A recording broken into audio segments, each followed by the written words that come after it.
Bem-vindos ao nosso canal YouTube de hoje com uma entrevista especial. Uma entrevista e uma conversa, espero, com alguém que vai subsidiar aqui talvez um próximo capítulo dessa antiga conversa. Durante mais de 10 anos, Ana Lucília Rodrigues e eu fizemos as Jornadas Paulistas de Cinema e Psicanálise, abordando vários aspectos do cinema, né? Mas principalmente com essa hipótese de que a gente não só pode assim, falar e interpretar roteiros, enredos de filmes, mas a gente tem muito a aprender com a linguagem fílmica, né? Como os filmes são feitos, né? Então, dentro do entroncamento de linguagens, né, tem essa arte do real, como chama o Badiou, e que agora redundou num quadro aqui do nosso canal, muitos apreciam, chama Desejo em Cena, né? E geralmente no Desejo em Cena o retrato fala sobre algum filme. Mas hoje, no Desejo em Cena especial, nós vamos receber a diretora de arte, professora Vera Hamburger. A Vera, gente, dá aula sobre isso, né? Desenvolveu um método próprio, que é o método das fronteiras permeáveis, é isso? Era.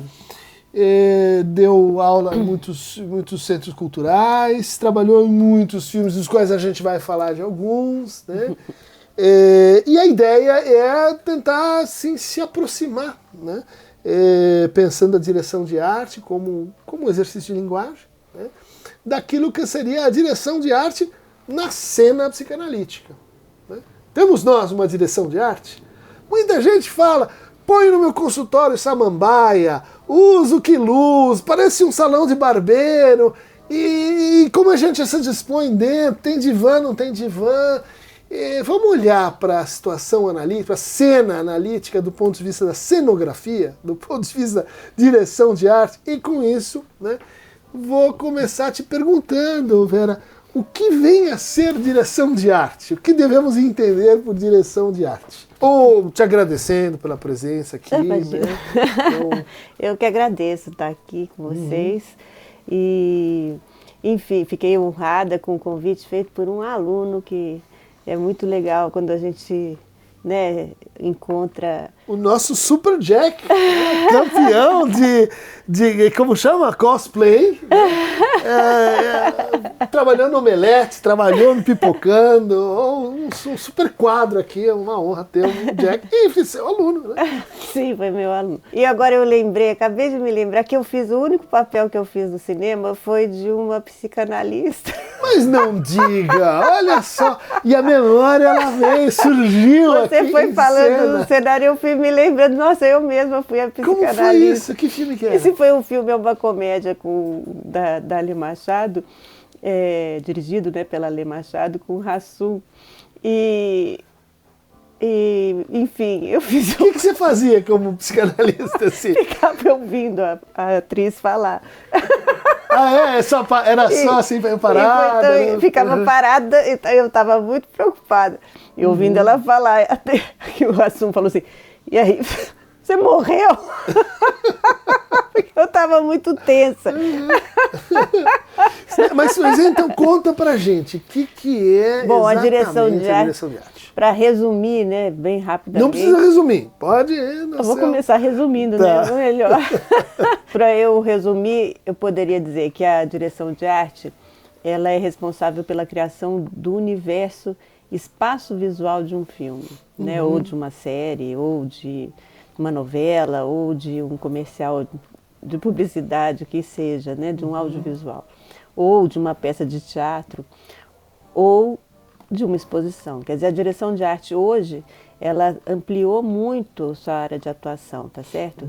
E o que é a direção de arte, né? É esse lugar em que todos os aspectos, espaços visuais, são pensados de uma forma conjunta, tá certo? Então, por exemplo, antes de surgir a direção de arte, a gente tinha cenógrafos ou cenógrafas trabalhando cenógrafos, cenógrafas, figurinistas, maquiadores, efeitistas especiais, trabalhando diretamente com a direção geral do projeto, tá certo?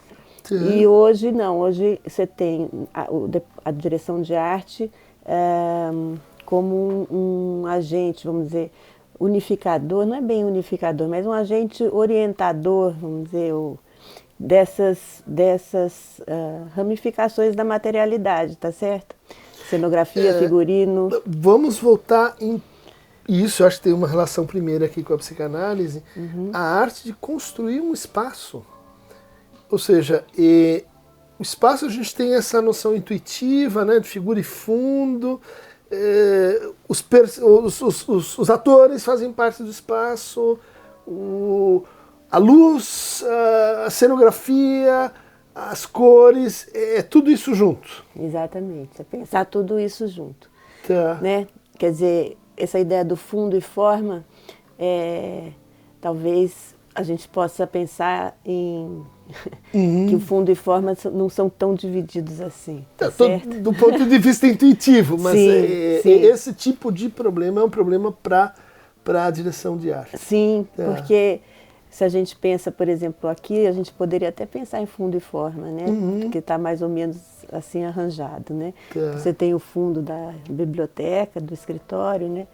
Mas e em primeiro plano, nós dois. Mas, por exemplo, a decisão, se é um plano médio, se é um plano subjetivo, se é um plano longo, isso já não é direção de arte, ou é também? A gente vai trabalhando junto, né? A direção de arte trabalha em parceria com a direção de fotografia e com a direção geral, vamos dizer, com a direção cênica, né? A gente fala que tem um tripé de criação da imagem, tá certo? Que trabalha todo mundo no mesmo... pega a mesma onda e aposta na mesma solução, vamos dizer assim. Direção de fotografia. Direção geral, cênica, direção né? Cênica. Direção de fotografia e direção de arte, tá certo? Que vão ser os responsáveis pela formação da imagem. Tem um livro clássico que chama A Construção do Espaço Analítico, Widerman. E que diz respeito justamente a construção disso que envolve e torna possível o tratamento. Por onde se começa a construção de um espaço? Como é que é? Primeiro, bom, a gente começa tudo a partir do roteiro, claro, né, que é o nosso ponto em comum, a equipe toda, né, é o roteiro. E a partir, então, dessa provocação, eu digo que o roteiro, ele provoca todas as áreas, tá certo? É a primeira provocação que nos move, tá certo? E escrito, tem ou às vezes tem um desenho de storyboard. Não, normalmente é bem escrito, né? O roteiro é escrito. O roteiro, ele em si, ele é uma peça que outras pessoas vão agir sobre, ou junto a melhor, né? Junto a ele, né? Para construir uma outra coisa, tá certo? Então, essas outras pessoas vêm com uma abordagem própria sobre aquele roteiro, tá certo?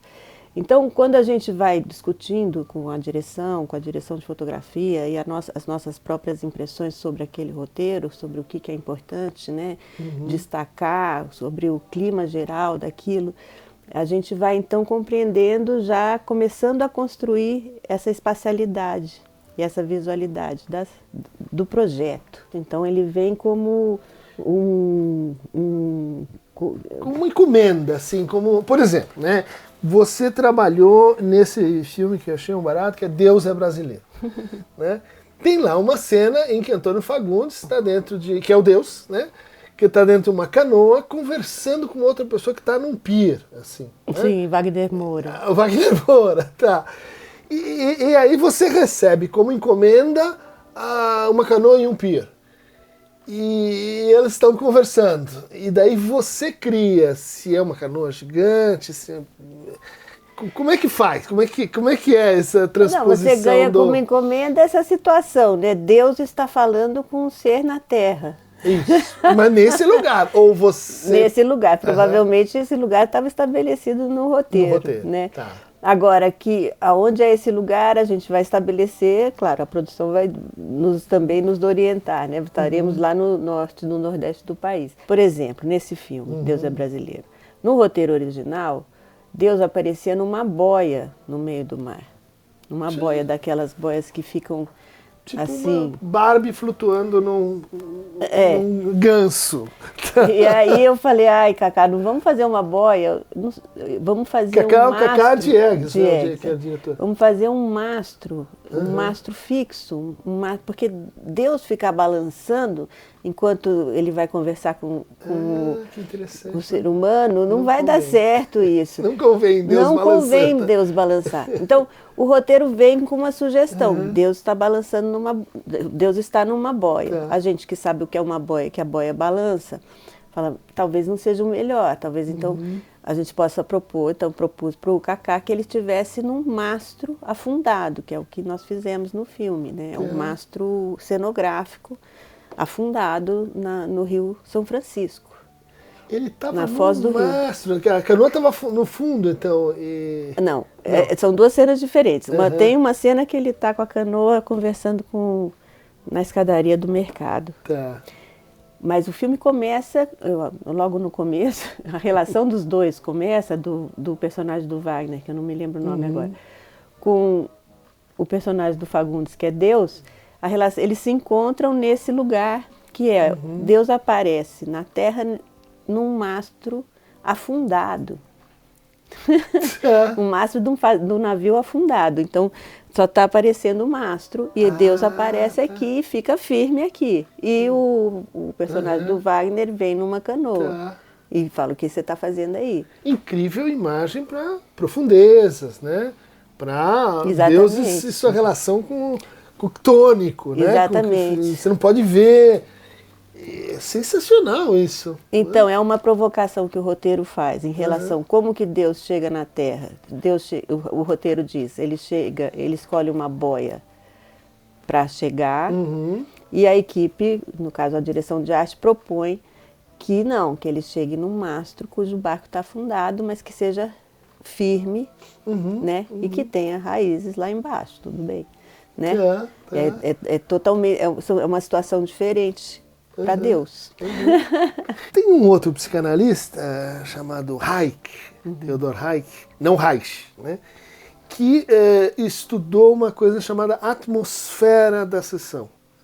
Então, tipo, desde a sala de espera, como a pessoa tira o casaco, e a atmosfera ela vai sendo criada pela interação, né? E tem um teórico da estética chamado Paul Zumthor, né, que fala justamente sobre essa criação de atmosfera. Como é que é isso? Como é que se cria uma atmosfera, né, pensando que você tem no começo um texto, né, e ele tem que virar imagem. Ele tem que virar uma imagem instigante. Instigante e à altura de... Por exemplo, quero uma atmosfera de intimidade. Sim, instigante nesse sentido, né? Ele tem que virar uma imagem de tal maneira forte que a pessoa se coloque naquela situação que ela está enxergando e ouvindo, né? Quando a gente fala em imagem, né? O que eu gosto de pensar é que imagem, a gente entra dentro dela, a gente emerge dentro dela de corpo inteiro, tá certo? Então, essa questão da atmosfera que ela vai também se construindo na medida que a equipe vai trabalhando juntos, e é um trabalho de equipe, porque tem a colaboração da direção de arte, tem a colaboração da fotografia, tem a colaboração do elenco, né, cada um entra com a sua parte, vamos dizer assim, né, e para criar essa atmosfera, que a cada momento será uma, né, no filme. Mas tem uma ligação assim, muito forte com a luz? Sem dúvida. Se você apaga a luz, você não vê nada. Ou você põe uma penumbra, ou você põe o foco, ou a luz dura, ou a luz... Sim, então quando a gente vai pensar uma situação e uma espacialidade, a gente pensa também em fontes de luz. E é claro que a direção de fotografia está totalmente livre para transgredir o que a gente propôs, tá certo? Mas ao pensar o espaço, a gente pensa uma atmosfera. E não uma atmosfera, a gente elabora um espaço que possa atender às diversas atmosferas que lhe são sugeridas pelo filme, porque um espaço num filme, ele é uma entidade viva, tá certo? Cada hora ele tem uma certa atmosfera. Então essa sala que nós estamos, que agora tem uma luz de filmagem, né? Tem um balão ali e tem uma luz de cenário ali, né? Daqui a pouco o balão vai apagar, vai ficar só aquela luz de cenário. Tá certo? Então essa atmosfera vai mudar completamente. E depois, quando todo mundo isso dentro de uma mesma cena, uma mesma tomada, né? Sim, pode ser. Na tomada, quando eles desligarem tudo, vai acontecer isso. E depois, quando, sei lá, você for dormir, tem uma luz acesa naquela outra sala, o gato vai passar, porque aqui tem muitos gatos e animais, e aí vai ficar essa luzinha, essa aqui pode desligar, e fica aquela lá e o gato só, né, raramente iluminado, vamos dizer assim, tá certo? Quer dizer, é outra atmosfera nesse mesmo lugar, né? Porque você tem uma outra sala ali que pode iluminar essa. Então, a gente vai imaginando os espaços, imaginando formas que a equipe como um todo possa explorar para criar essas diferentes atmosferas, tá certo? Porque a gente tem um filme inteiro para fazer. E esses espaços se repetem em momentos distintos dessas situações que a gente está colocando, né? Dessa narrativa, etc. Quer dizer, tem uma continuidade desse espaço. Como a gente diz, tem um erro de continuidade, quando uma cena não encaixa na outra. Existe um erro de continuidade na direção de arte? Podem ter vários erros de direção, de continuidade, mas o que a gente gosta de fazer é acertar, né? Claro. Não, mas estou pensando assim, para a gente entender o que seria uma continuidade no espaço. Então, a continuidade muitas vezes é a descontinuidade daquele espaço. São esses cortes que o espaço tem na nossa vida diária, né? A gente pula um muro e descobre um lugar completamente abandonado, uma fábrica totalmente abandonada, e de repente você começa a dar vida àquele lugar que está abandonado, porque você está lá naquele momento e fazia isso. Ou então tem uma enchente aquele lugar passa a ter o nosso olhar, tá certo? Então essa fábrica abandonada que a gente pulou um muro e deu lá, de repente a gente vai vendo até transformações nela. Me ocorreu que pode ter uma enchente, a gente entra e logo estoura a caixa d'água daquela fábrica que estava abandonada e aquela água inteira traz uma vida quer dizer, aquele lugar está vivo. Mas como é que você, na direção de arte, vai fazer para esse acontecimento, a caixa de água explodiu, caber numa perspectiva, numa continuidade no tempo?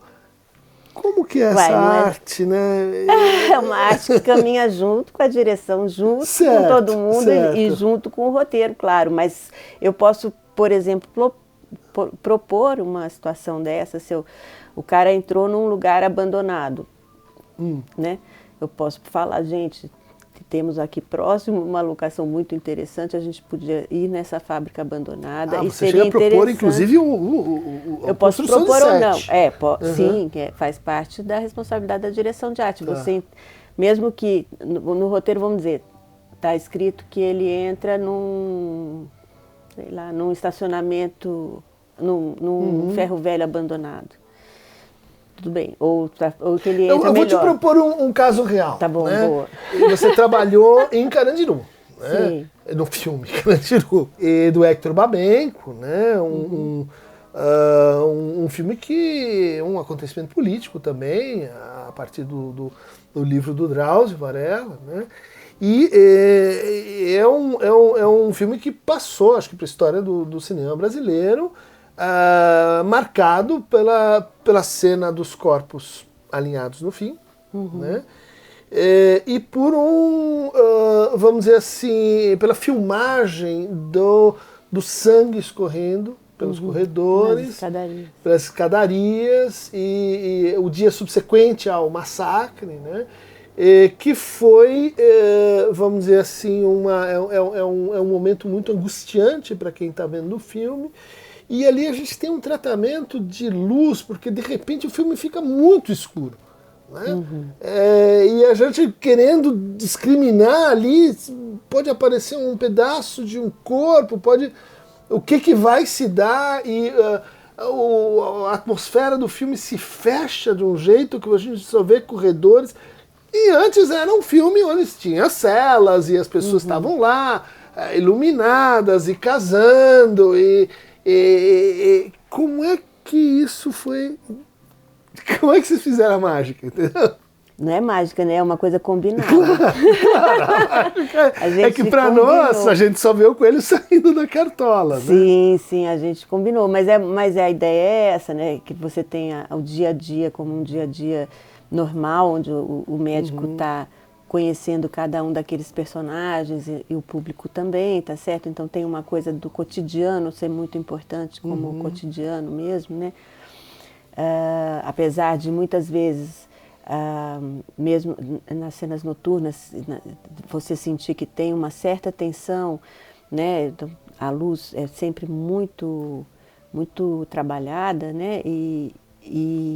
Nesse momento que você comenta, né? Que como assim ficou tudo escuro?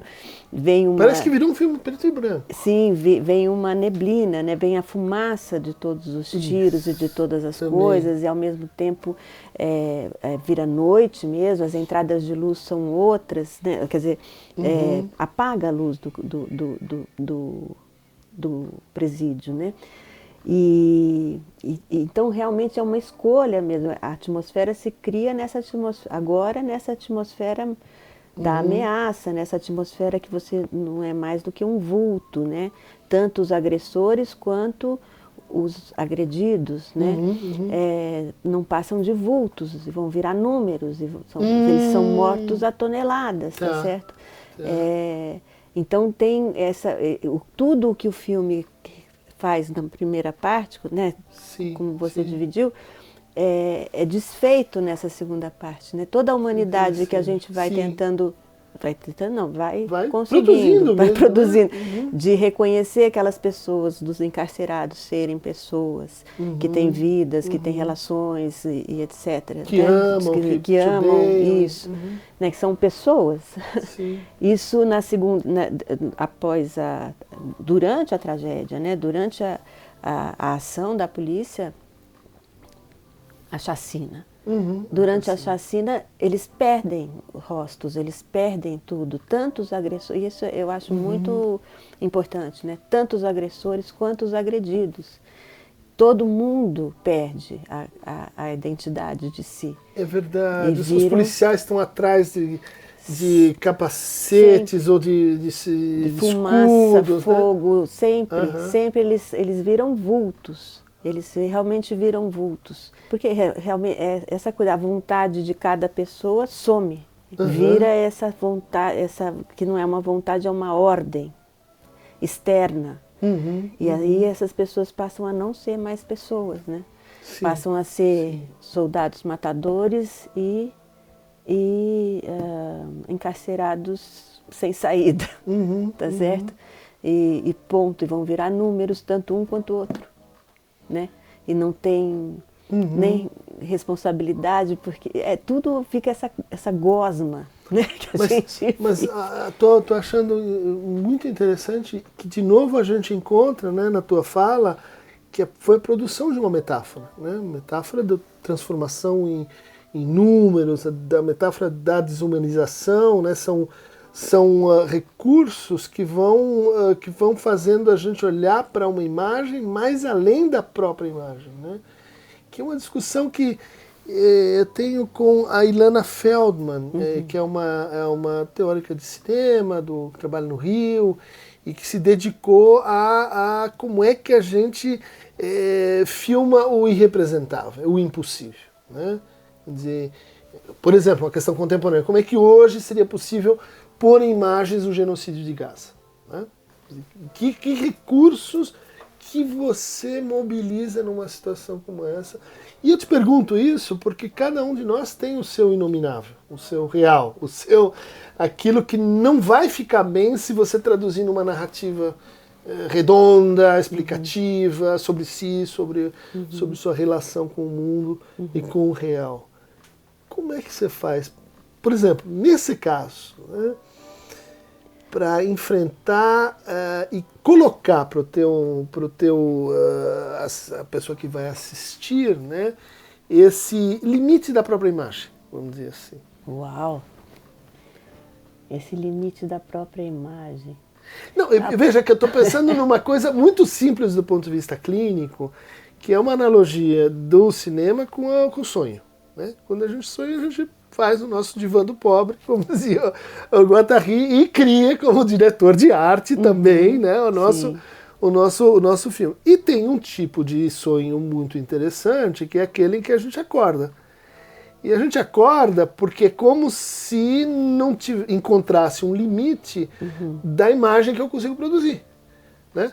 Eu estou filmando, de repente eu não consigo mais, né, manter aquele plano de trabalho que a direção de arte me propôs. Porque você entra muito em risco. Sim, então, você entra muito em risco, você corre o risco da obscenidade, né, de retratar uma coisa que tem uma dignidade incomensurável de uma forma burlesca ou de uma forma que objetiva demais.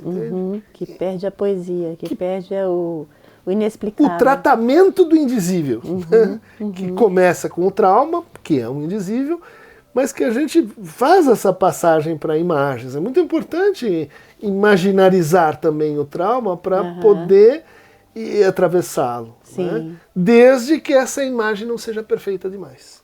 A direção de arte, o que a gente faz é realmente esse trabalho, né? De trabalhar o indizível. Dá um lugar para isso, né? É isso, é criar situações para os corpos em cena e dos corpos em cena também, né? Não só o espaço para os corpos, mas que estado esses corpos estão, né? E levar para o espectador esse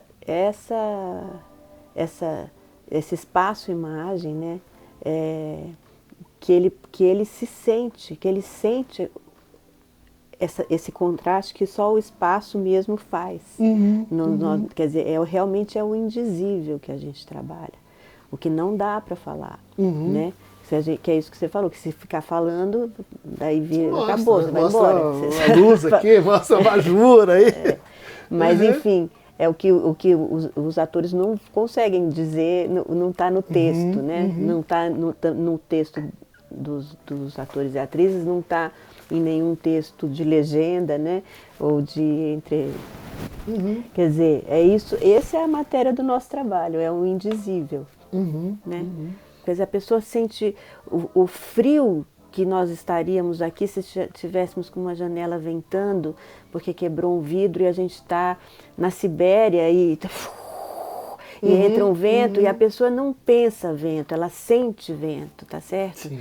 E aí essa ventania corta as luzes e a gente fica sem luz, só resta a luz da lareira que está lá na outra sala, então tem esse fogo que é a única imagem de vida. Quer dizer, a criação dessas situações físicas, né, que inserem os corpos numa situação, né, que é o nosso papel. E com essa situação criada, que é espaço, né, espaço, corpo, tempo e movimento, a gente... Espaço, corpo, tempo e movimento. A sua câmera trabalha com esses parâmetros. Os corpos em cena, o espaço em cena, criando a relação entre os corpos, né? Ou oferecendo percursos para os corpos, pontos de referência para os corpos, tá certo? Contrastes entre os corpos e o lugar, né? Tipo, eu chego de uma caminhada nesse lugar frio, estamos nesse lugar frio, né? Nessa caminhada por esse lugar frio que uma tempestade se aproxima, né? Então eu chego toda encapuzada, meio pingando gelo, né? Aquela coisa...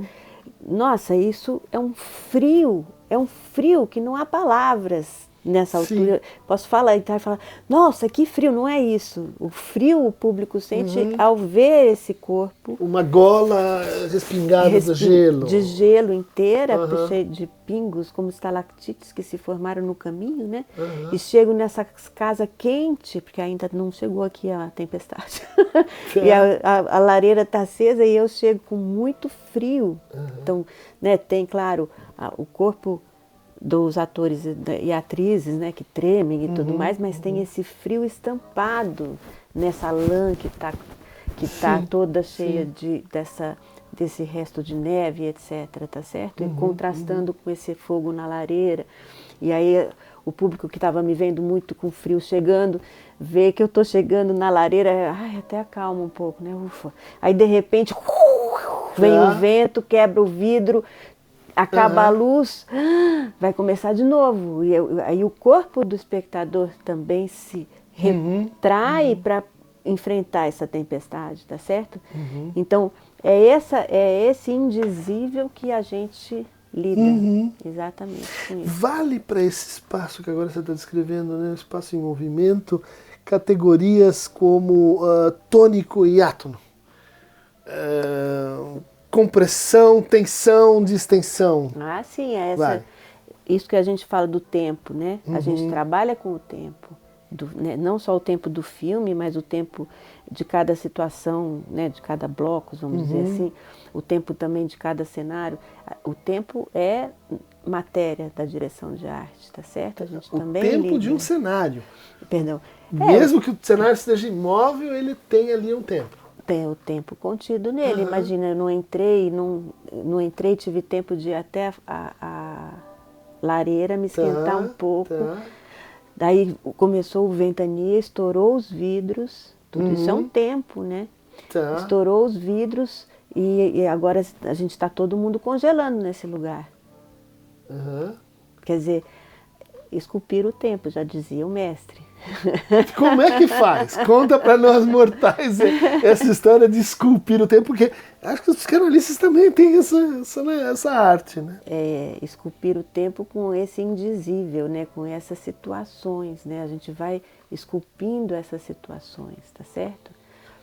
Pode ser num filme realista, como nós estamos falando, pode ser num filme fantástico, pode ser criar um desenho animado, mas nós estamos esculpindo aquele tempo desse filme, né?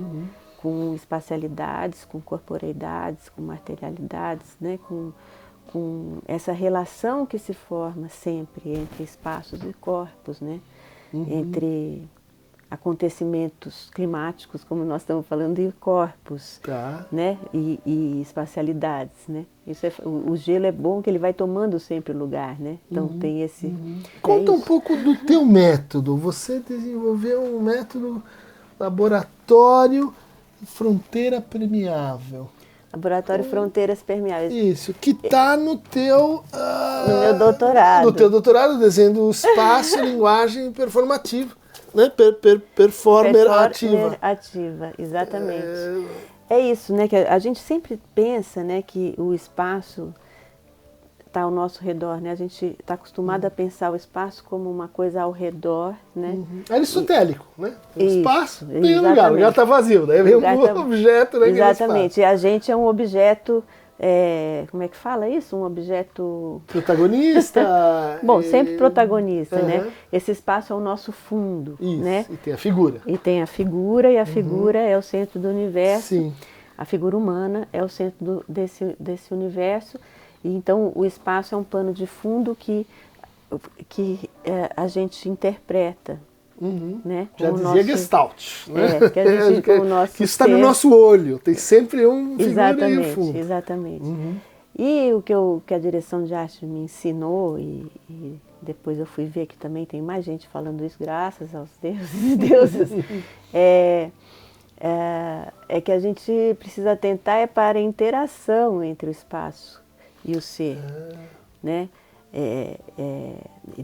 O espaço não é um pano de fundo para os nossos atos, ele é um lugar em ação e interação conosco, né? Para formar a nossa vida e para formar a vida de todos que estão envolvidos na construção desse lugar, tá certo?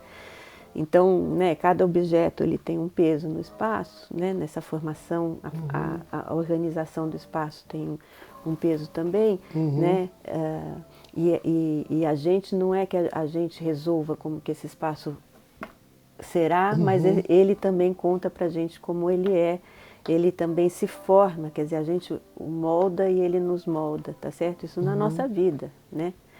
Que também nós somos viciados a pensar que a gente pode matar o planeta, porque não tem problema, né? A gente está acostumado com isso, que a gente domina os lugares, né? E o que a direção de arte me ensina é que não é bem assim. É que realmente existe uma linguagem que comanda essa convivência, que o espaço ele é uma linguagem para nós. Eu sei onde é o meu lugar aqui nessa sala, você sabe onde é o seu lugar, tá certo? A gente lê o espaço, a gente sabe se colocar, vamos dizer assim, né? Ou a gente não quer se colocar assim, a gente muda tudo, né? Pode também. Mas é uma ação comungada, né? Vamos dizer, nós e as coisas desse lugar. Ou, né, as coisas... o Ingold, por exemplo, ele vai falar sobre uma coisa, né? Ele dá como exemplo uma árvore, né? Que é uma árvore. Aí uma árvore não é só o caule e os galhos e as folhas, tá certo? Uma árvore é também a formiga que está aqui, é também o fungo que nasceu nesse outro pedaço. A folha que caiu, o vento que bateu, o sol que está batendo, então você vê a árvore de uma certa maneira, tá certo? Então são essas coisas todas juntas que formam essa coisa, a árvore, que não é um objeto, né? É uma coisa composta. De coisas que convivem entre si, tá certo? E formam umas as outras, né? Quer dizer, nós temos uma relação que não é figura e fundo, mas é uma espécie de interação entre aquilo que torna possível a figura, vamos chamar assim, o indizível que torna possível o dizer, né, que dá suporte para, então você entra e fala agora isso e aquilo, mas não fala aquilo outro. Né? E essa relação, então, que eu estou pensando numa coisa assim, que é um tema no Freud e no Lacan, que é como cada fantasia, né, cada fantasia, no sentido de fantasia inconsciente, ela propõe uma interpenetração entre espaços. Né? Uma interpenetração em que eu estou na posição mais ingênua, né? Dominando, eu sou o senhor do cone óptico, né? Então eu estou vendo você, e estou vendo o fundo, e eu estou vendo o detalhe, eu estou vendo o conjunto. Né? Quando na fantasia eu também estou sendo olhado. Né? Ou seja, dá para aplicar isso para tornar mais complexa a relação entre figura e fundo. Exatamente. Ou seja, é uma espécie de intercâmbio permanente, mas que, para a teoria do Lacan, teria assim uma espécie de ponto enigmático. Né? Um ponto onde, dentro da imagem que eu estou vendo, eu me vejo. Né? A assinatura do quadro, sei lá, o desenho de mim dentro do quadro. E um ponto obscuro onde o quadro me olha mais além de onde eu consigo me perceber. E esse descompasso ele teria uma função muito importante na produção dos afetos, principalmente no afeto angústia. Né? Porque ela rompe esse equilíbrio aristotélico de que figura e fundo, protagonista, eu sei onde pôr o olhar, eu sou o senhor e soberano da imagem, a imagem está a meu serviço. Não, eu estou dominado por ela. Né? Ela faz coisas comigo, ela me controla mais do que eu imagino que eu a controlo. Né? A direção de arte ela é feita para assim, criar um olhar astucioso, para enganar a gente. Ou você dividiria, tem projetos de espaços ingênuos, vamos chamar assim, espaços realistas, espaços que não vão te surpreender muito, e aí você tem a ênfase na trama, sei lá, na dramaturgia, e espaços que são problemáticos, espaços que são construídos para subverter o seu olhar. Sei lá, estou pensando Sim, no Gabinete do Dr. Caligari. Não, pois é, cada filme é um filme, né? Isso, e aí em cada filme pouco, a direção né? de arte vai ter uma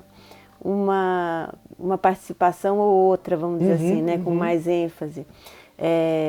De qualquer maneira, ela estará presente e dará esse caráter ao filme também. Existem projetos que são mais baseados na questão plástica, visual, em mesmo valor à questão da palavra, né, da narrativa textual, e outros que preferem apostar na narrativa textual, ponto. Tá certo? A gente vai lidando com as coisas que a gente pode fazer em cada um deles, tá certo? E vai tirando partido são encomendas sempre. diferentes. São, sim, mas mesmo numa comédia romântica que você também colabora com essa questão do plástico visual no sentido conceitual mesmo. Então, por exemplo, Os Homens São de Marcha, é pra lá que eu vou. Que é uma história. Que você também trabalhou na produção Mônica Martelli. Isso, que é uma comédia romântica. Paulo Gustavo, né? Paulo Gustavo estava lá também. É uma comédia romântica, o problema essencial é que é uma mulher super bem sucedida profissionalmente, mas que nunca se casou. E que então, como é que ela vai ser feliz? Ela se descobre aos 39 anos que ela não se casou, como é que ela vai ser feliz, apesar de ela estar muito bem. Ela está feliz, mas ela descobre que ela não está feliz. Para a gente acreditar nessa história, para eu mesma poder acreditar naquela história que eu estava lendo, naquele roteiro, eu tive que recuperar em mim, e portanto nos cenários e figurinos também do filme, o conto da Cinderela. Eu tive que ir lá atrás e falar assim, como é que é essa mulher que acredita nisso? Essa mulher acredita nisso? É a que acreditou na Cinderela, que acreditou na Branca de Neve, que acreditou, tá certo? Então eu tive que ir atrás disso e trazer para o filme, logo no começo do filme, o castelo da Cinderela. Então, as primeiras cenas do filme são essa... É uma citação do castelo. Não uma citação, é o ambiente, a atmosfera. Ah, tá. A atmosfera de quem acredita de que o casamento é o lugar da felicidade. Então, as primeiras cenas desse filme, que é um casamento que essa personagem produz, a proposta da direção de arte é que esse primeiro casamento fosse num lugar muito romântico. Com cristais bisotê, com espelho, com um lugar que realmente lembrasse o espectador e a espectadora dessa fábula que nos alimentou na infância, mesmo que hoje a gente discuta, a gente bata cabeça dizendo não é isso. Sim. Mas a gente, para acreditar naquele filme, a gente tinha que voltar para aquele olhar. Porque ele tem uma realidade diegética que tem que funcionar dentro de si, né? A gente tem que entrar naquela história de novo, né? Então eu tive que buscar isso como imagem, né? Como espaço-imagem sempre, para que as pessoas pudessem, né? As pessoas fossem provocadas nesse sentido, para que as pessoas pudessem entender aquele problema daquela mulher. Por exemplo, você poderia, no espaço-imagem, né, ter buscado uma foto, uma reprodução do castelo da Disney. Ou do castelo de Munique, ou de uma casa que parece um castelo. Essa é a diferença, você falou de metáfora, né? Isso.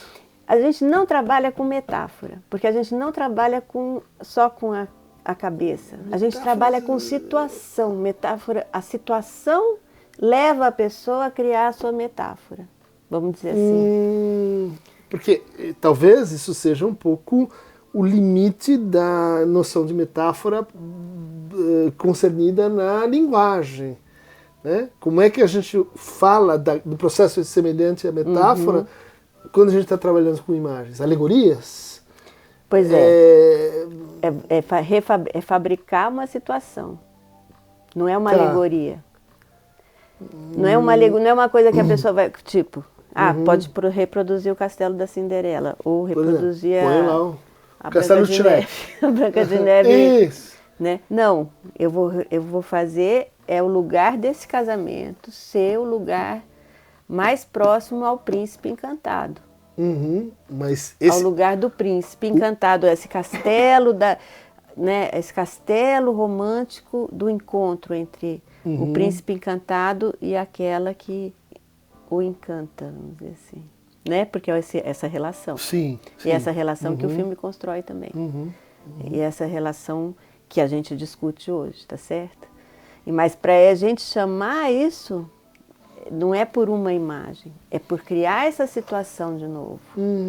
É que aqui eu tô assim, cobiçando um problema teórico assim de grande interesse, né? E que é o conhecido como problema da consideração de figurabilidade nos sonhos. Ou seja,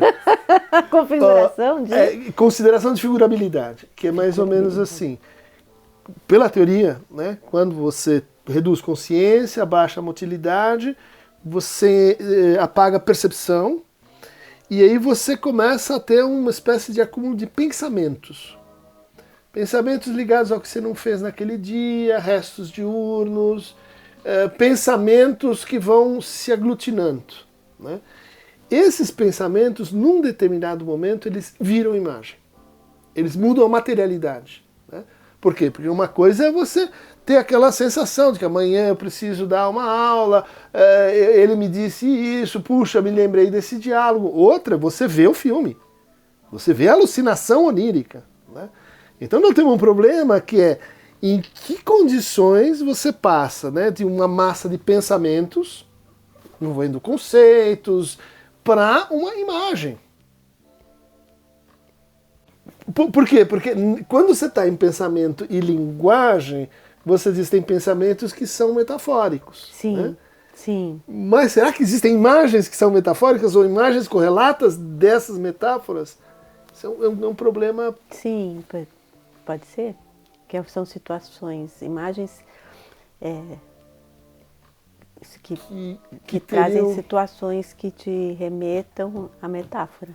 Porque daí você vê a imagem e você a lê como uma metáfora. Sim. Né? Você a lê como uma alegoria. E daí você converte de novo a imagem em texto, vamos chamar assim, para forçar a diferença. Mas isso depois que você vive. Depois que você vive. Quando eu começo a trabalhar, eu estou começando agora, e como a gente vinha aqui, eu falei, eu vou sonhando também, eu sonho muito. Então, agora eu estou, um filme dos anos 40. Que é esse com a Tata Amaral? Não, esse não, esse é um outro que eu estou começando agora. Que é 1940, e guerra, barará, um monte de coisa, mas eu começo a sonhar com... E eu achei muito interessante, que eu reparei agora. O sonho não tem... ele não traz imagens que eu já vi. O sonho traz outras imagens de 1940 que eu não vi.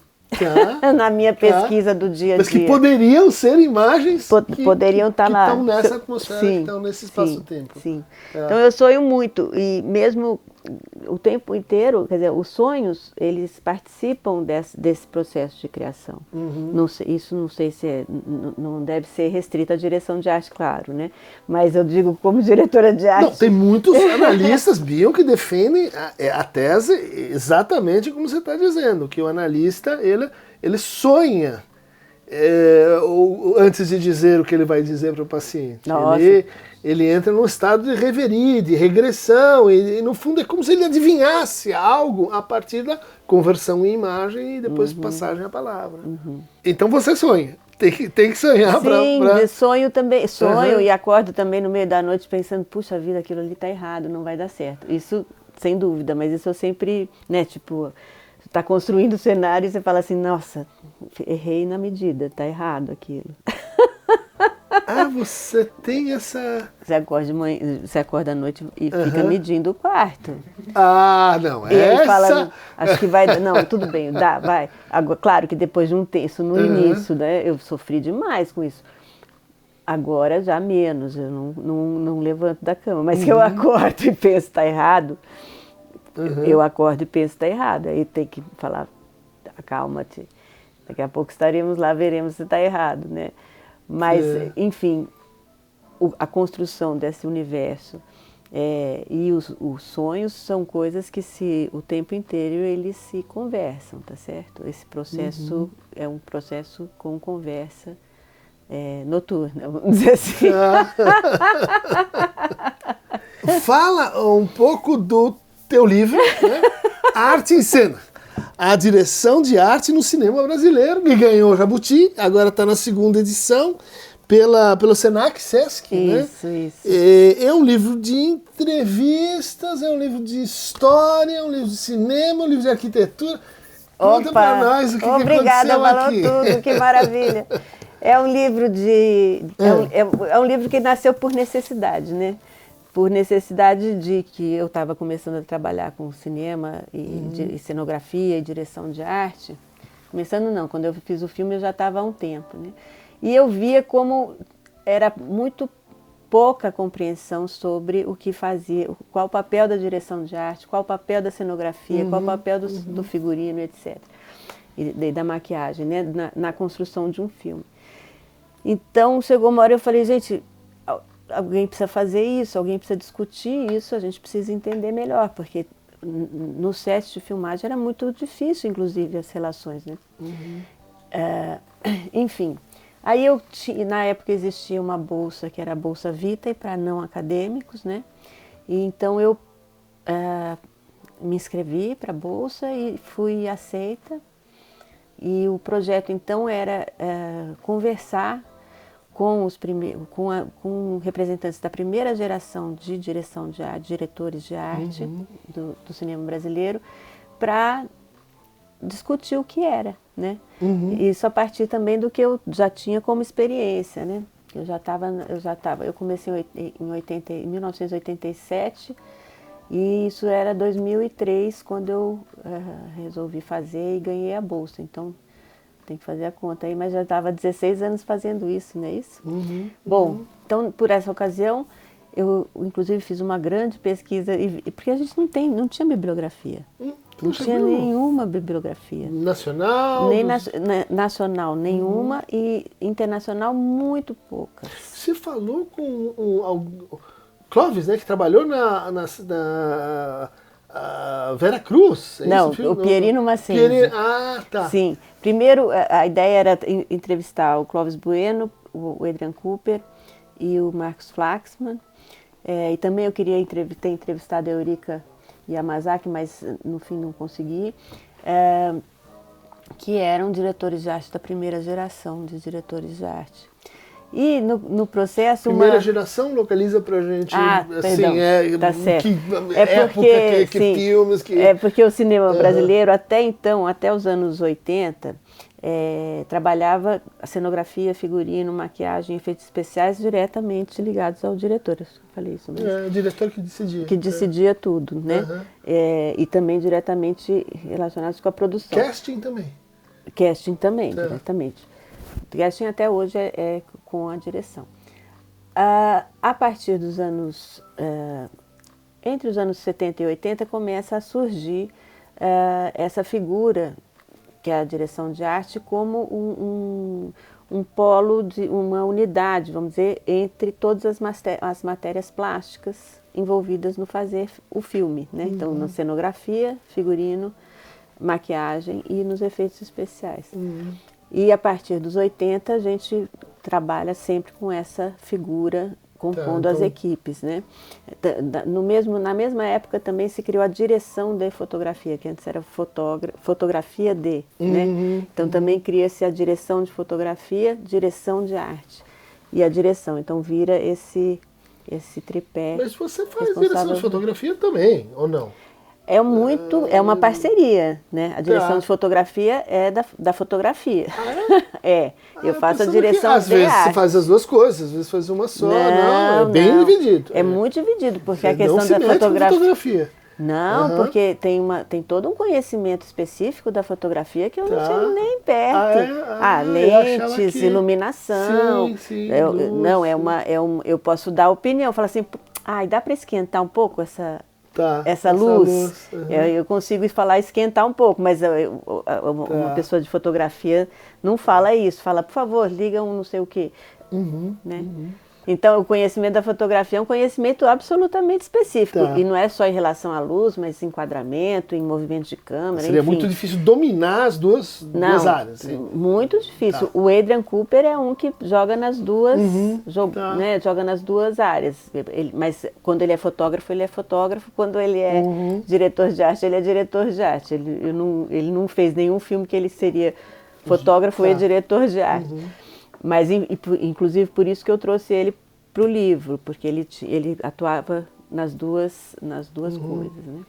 Enquanto que o Clóvis Bueno e o Marcos Flaxman eram sempre diretores de arte ou cenógrafos, às vezes diretores de obras em cinema ou teatro. E o Pierino Massenzi apareceu depois, porque ele era da Vera Cruz e foi um dos grandes cenógrafos a trabalhar no Brasil. Ele era de origem italiana, mas trabalhou a vida inteira aqui e fez mais de 70 filmes, é uma loucura. Inclusive o Cangaceiro, inclusive Ângela, inclusive, enfim, o Assalto ao Trem Pagador. Nossa, cinema novo mesmo. Não, ele chegou até o Cinema Novo, ele fez a Vera Cruz, ele é da Vera Cruz, chegou o Cinema Novo. Ah, é? Eles não... Ele só fez o bandido, o Assalto ao Trem Pagador. Porque ele é da velha escola, né? Dos cenários de estúdio. Mas ele teria totalmente, tanto que ele fez o Assalto ao Trem Pagador, ele poderia ter se infiltrado pelo Cinema Novo, mas a turma do Cinema Novo não parou de chamar, não chamou ele. Nossa, que interessante. É terrível. O cinema tem isso, ele é cruel. O que significa nesse sentido cruel? É a minha turma? Não, porque quando muda assim, né, mudou muito a linguagem, né, do cinema dos anos 50, dos grandes estúdios, para o cinema novo. Aí a turma dos grandes estúdios é cortada. É cortada. Não dá, não consegue dar continuidade. Por um déficit tecnológico, vamos dizer. Não, eu acho que é por uma questão de linguagem e de preconceito, de que a pessoa pode mudar também. Isso é um preconceito, né? Sim. Porque também tem uma tecnologia nova, mas tecnologia aprende-se, né? Não tem nada que você não consiga aprender Mas às vezes o degrau é tão grande que você aprende, mas não é nativo naquela linguagem, né? Não é nativo digital. Mas acho que é uma questão mais de linguagem do que de tecnologia. Tá. Claro que a linguagem e a tecnologia estão juntas, sim, sem dúvida. Mas eu acho que é mais um obstáculo mesmo de falar outra língua. Literalmente falar outra língua, né? Me dá essa sensação. Sim. Então, Pierino vem aqui no livro, né? Ele vem como um exemplo pré-direção de arte.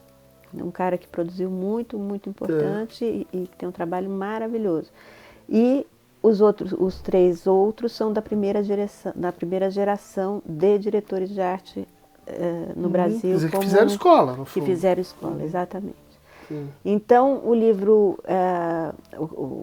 a ideia, né, do livro é discutir conceitos com essas pessoas, né, conceitos fundamentais da direção de arte, tipo, o que é cenografia, o que é figurino, como é que faz isso, como é que faz aquilo.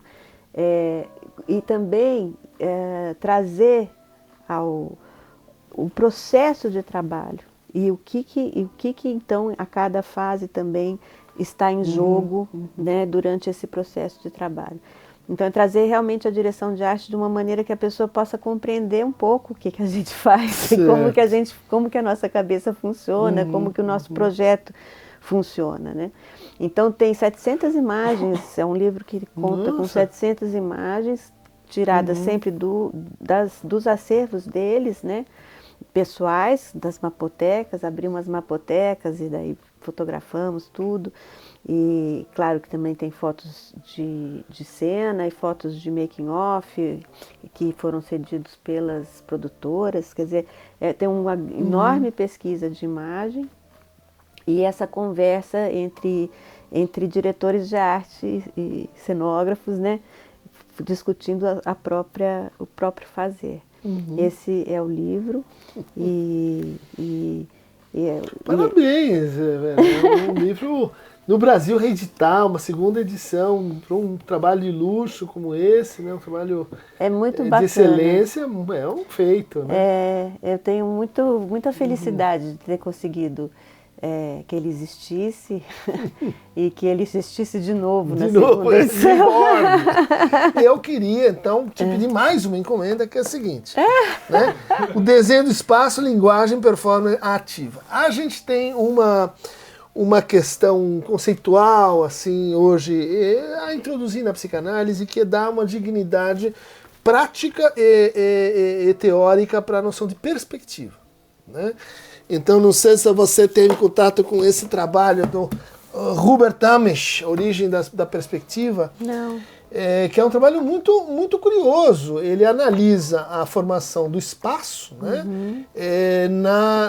no Renascimento. Né? Então, comparando diferentes ocupações do espaço e como essas ocupações, essas construções geométricas, né, a partir do Alberti, etc., vão se dando como uma espécie de estrutura.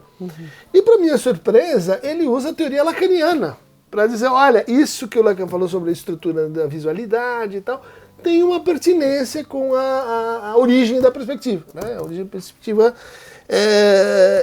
nas artes, e que, a partir da antropologia do Viveiros e Castro, a gente começa a tentar pensar como é que é esse jogo de perspectivas e os diferentes políticas, né, as diferentes formas de mundo que você cria a partir de formações perspectivas, como é que isso pode, vamos dizer assim, criticar renovar certos aspectos da psicanálise, a sua teoria, né, embutida aí do espaço totemista, hierárquico e tal.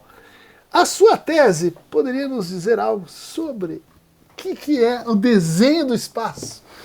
Tem a ver com perspectiva ou não tem a ver? Está muito longe? Onde eu procuro? Tem a ver, porque esse laboratório ele parte dos elementos primordiais do desenho do espaço. Sendo que isso, segundo o Euclides, né, os primeiros elementos essenciais é o ponto e a linha, tá certo? Os primeiros elementos nas definições é o ponto e a linha. A perspectiva é feita a partir dessa ideia de ponto e linha, tá certo? Então, não dá para achar que não tem a ver essa discussão. É interessante, outro dia eu pensei que eu devia ter feito um estudo mais acertado sobre de perspectiva, dessas coisas todas, geometria e tal, mas o que o laboratório faz é trazer uma forma para se estudar exatamente isso, quer dizer, eu não trago a solução. Não digo assim, não, porque a perspectiva ela está na base da questão do fundo e forma, né? Ela é a base dessa relação que separa, quer dizer, o olho humano é o olho que vê, e o olho que vê vê dessa maneira, tá certo? E sendo que no caso é meio humano, né? Porque é um olho só, né? Mas tudo bem. Então, o que eu faço no laboratório é um jeito de me trazer outras respostas, que é trabalhar o ponto e a linha sem partir dessa premissa da perspectiva. Pelo contrário, sem partir da premissa narrativa também. Quer dizer, essa história do espaço se formar enquanto eu me formo e enquanto eu moldo o espaço, eu me moldo. Isso. Né? E não estou sozinho, tem um coletivo fazendo isso. Né? E perceber como que a perspectiva entra por um acaso ou outro, porque ela entra por um acaso ou outro, porque aqui a gente está trabalhando sob improviso, quer dizer, e respeitando Volta um o pouquinho. acaso. Quer dizer, se o espaço não é construído narrativamente, ou seja, por certas propriedades de linearidade, de unidade, de continuidade, como que ele é feito? Então, estamos estudando. Não. Esse é um laboratório para estudar essa formação do espaço. Tá. E por isso que aqui fala o desenho do espaço com uma linguagem performerativa. Quer dizer, não é uma linguagem narrativa. É uma linguagem performática. É uma linguagem cuja estrutura essencial é o gesto. É o gesto comum ao mesmo tempo e que vai em várias direções. Tá certo? E aí uma delas continua ou não, ou várias delas continuam ou não. Quer dizer, tem uma outra lógica de formação do espaço. Que é o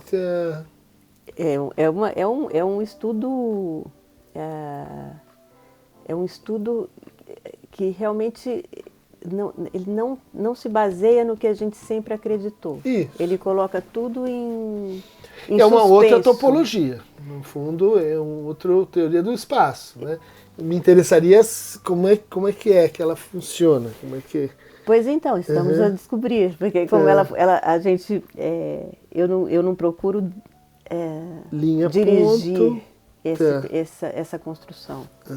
Eu conduzo uma ação coletiva que se organiza a partir da matéria.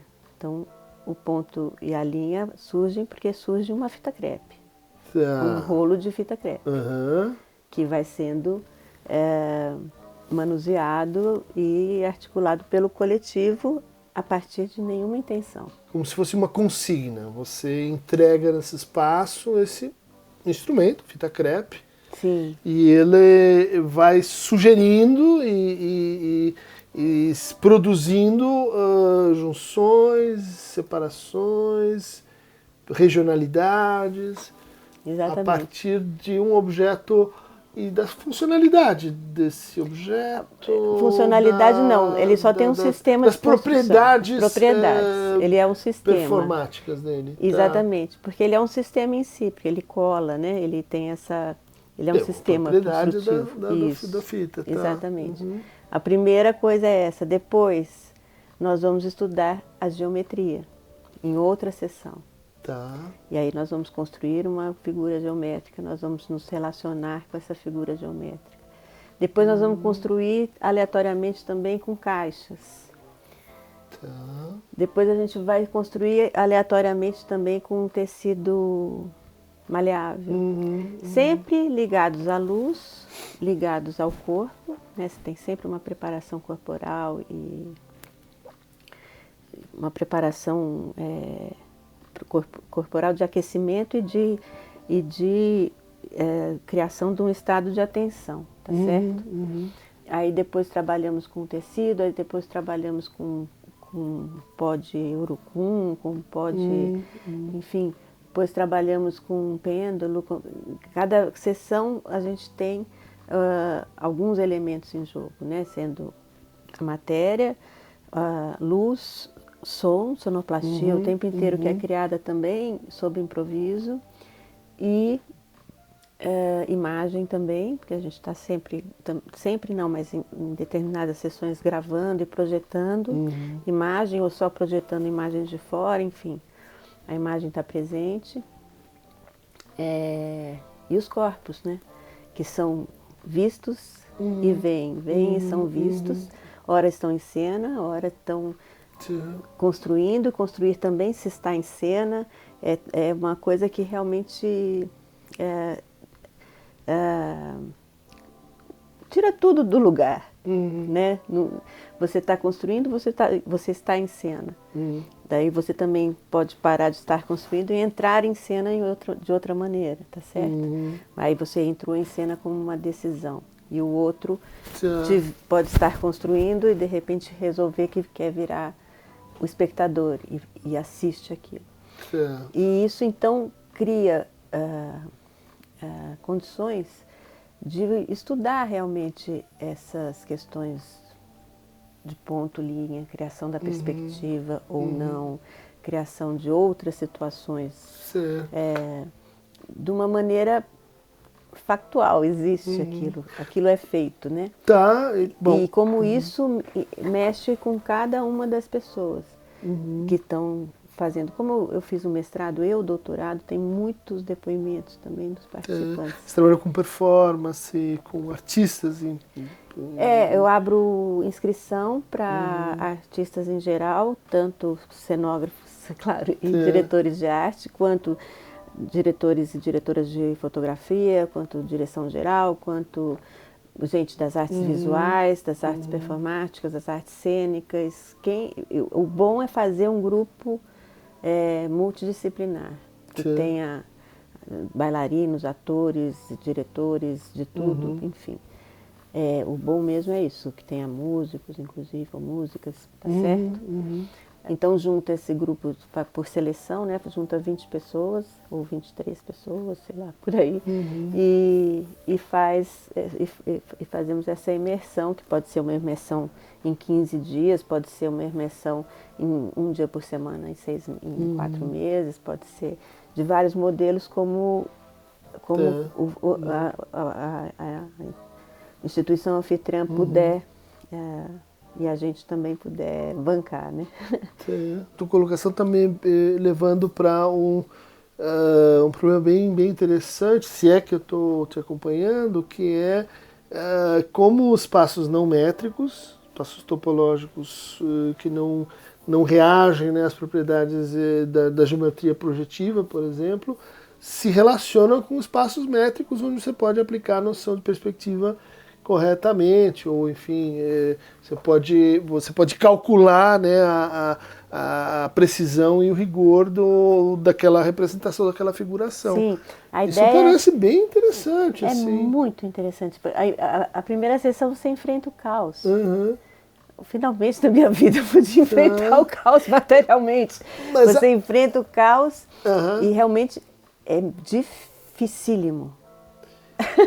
Para todo mundo. Na segunda sessão você encontra a geometria e fala amém, perspectiva. Mas começa com a noção de dobra, por acaso? Eu comecei isso pensando em como passar para os alunos a real complexidade do que a gente mexia na direção de arte. Sim. E achei que o melhor seria experimentar com os elementos primordiais, porque afinal, o que é um ponto e linha? Aí vem um, fala ponto e linha, né? Vem o ponto, não é? Que o Euclides fala, o ponto é aquilo de que nada é parte. Zero dimensões, a linha né? é comprimento sem largura. Aí e depois vem o volume. Mas daí você faz um exercício e aí o ponto se torna um bloco de pessoas andando e a linha se torna um monte de pessoas passeando e você fala, como assim? É uma coisa que não tem... Como que o ponto... É uma subversão desses elementos. Não é uma discussão, não, é uma discussão. O que é realmente isso em nós? É uma coisa que está lá definido ou a gente pode rever essa definição? Né? É isso. E quando a gente se propõe a isso, é muito interessante como essa discussão, é uma discussão, eu não chego em resposta, tá certo? É um debate permanente. Não, mas é que um debate ela tem premissas, ela tem supostos, ela tem conceitos. Sim, mas como que isso toca mesmo que a gente não os nomeie, né? Como que isso toca profundamente cada pessoa que participa das experiências. É muito impressionante os depoimentos de como que Por exemplo, daria para a gente colocar essa experiência em série com as coisas da Lygia Clark? Muito a ver com a Lygia Clark, com a Lygia Pape. O Flávio Império também fez aulas muito importantes na FAO. Tem tudo a ver com Hélio de Sica, toda essa turma está sendo... ponto de partida. Tem um ponto de partida aí. Sem dúvida, é um questionamento sobre os elementos primordiais, sobre as teorias, na verdade, né? Sobre toda essa teoria e como que realmente esses elementos nos atingem, né? Como que o ponto e a linha nos atingem se não estão na geometria. Eles também nos atingem se eles não estão na geometria, naquela nossa conversa de formação de atmosfera. Isso faz parte dessa linguagem que a gente trabalha, seja no cinema, no teatro, nas exposições, a gente está criando atmosferas para as pessoas. Sim. Né? E, enfim, como que essa materialidade, que também é visualidade, que também é sonora, como é que ela realmente realmente não, como é que ela nos captura além de todas essas explicações, como é que os corpos se colocam nessas situações, como é que eles sentem isso.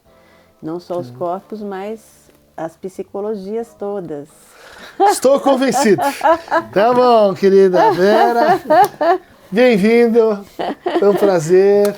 Foi ótima conversa. Acho que muitas coisas a gente conversar e intuir. Muito assunto, né? Muito assunto e ler, né?